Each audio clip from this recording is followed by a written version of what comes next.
U.S. senators have approved a bill to prevent the government shutdown, which could have resulted in furloughs of federal workers and the suspension of certain services.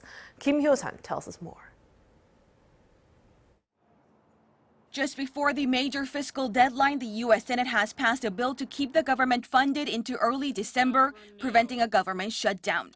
The bill passed with 65 in favor, achieving the 60-vote threshold needed. If the bill had not been enacted, the federal government would have faced a shutdown on Friday. With the latest move, both the Senate and House passed a short-term appropriations bill to keep the government running until December 3rd. And the country will be able to avoid a lapse in funding once President Joe Biden signs it into law. The Senate's resolution does not include the debt limit increase, which the Republicans had been opposed to, forcing the Democrats to approve the bill on their own.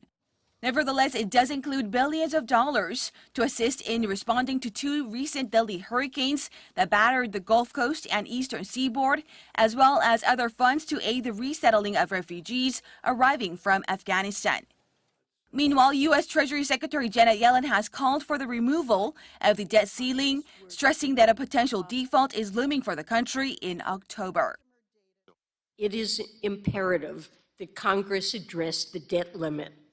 If not, our current estimate is that Treasury will likely exhaust its extraordinary measures by October 18th.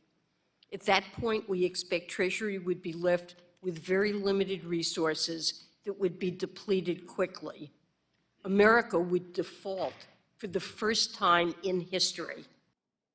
Addressing the House Committee on Financial Services Thursday, she also added that it would be, quote, catastrophic if Congress does not raise the debt ceiling, pointing out that it needs to make decisions on taxes and spending. She warned a possible default on U.S. debt would result in job losses, economic damage, and a drop in the stock market. Hyo-sun, Arirang News.